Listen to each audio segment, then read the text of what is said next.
की विड्रॉवलसाठी फरफटत काही कॅन्डिडेट्सना त्या ठिकाणी भाजपकडून नेण्यात आलं आणि सर्वात वाईट गोष्ट म्हणजे तो मर्डर जो या ठिकाणी झाला. बीजेपी साम दाम दंड इथेच थांबत नाहीये, पण आता बीजेपीला रक्ताची पण भूक लागली आहे हे दिसून येतं. निवडणूक अनाऊन्स झाल्यापासून जे जे काही महाराष्ट्रात घडत आहे, नगर परिषद निवडणूक असेल किंवा महापालिका निवडणूक असेल, ते अतिशय धक्कादायक गोष्टी अशा तुमच्या समोर येत आहेत. काल खूप वाईट असा प्रकार सोलापुरात घडला आणि एका तरुणाला त्याचा जीव द्यावा लागला, मर्डर करण्यात आलं राजकीय हेतुपुरस्सर. सगळ्यांना बीजेपीला पहिल्या दिवसापासून बिनविरोध निवडणुका सगळीकडे पाहिजे होत्या.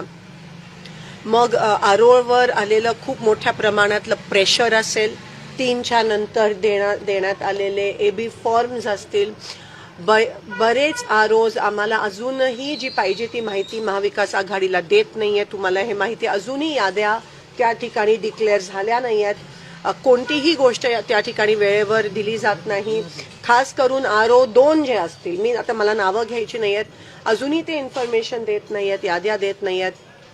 सीसीटीव्ही फुटेज मागितलं गेलंय, कारण का 100% 3च्या नंतर डॉक्युमेंट्स देण्यात आले खिडकीतून आणि रूल प्रमाणे तुम्ही कोणतेही डॉक्युमेंट, मग एबी फॉर्म असू देत नसू देत, तुम्ही ते 3 वाजल्यानंतर तुम्ही देऊ शकत नाही, स्वीकारू शकत नाही. पण जे इलेक्शन इन्चार्ज आहे, जे आता महानगरपालिका आयुक्त आहेत, ते पण उडवाउडवीची उत्तरं देत आहेत, ढकलाढकलीची उत्तरं देत आहेत, एकमेकांवर ढकलण्याचा प्रयत्न करतायत. पारदर्शकता बिलकुल नाही आहे. काल आपण बघितलं की विड्रॉवलसाठी फरफटत काही कॅन्डिडेट्सना त्या ठिकाणी भाजपकडून नेण्यात आलं आणि सर्वात वाईट गोष्ट म्हणजे तो मर्डर जो या ठिकाणी झाला. मी तुम्हाला 100% सांगते की आता त्या जे ते कुटुंबीय आहेत सर्वदे आणि शिंदे, त्यांना पैसे देण्यात येईल आणि हे सगळं प्रकरण जे आहे ते मिटवण्याचा प्रयत्न होईल. त्यांना पोलिसांना सांगितलं जाईल की हे फॅमिलीचा वाद आहे, कौटुंबिक वाद आहे.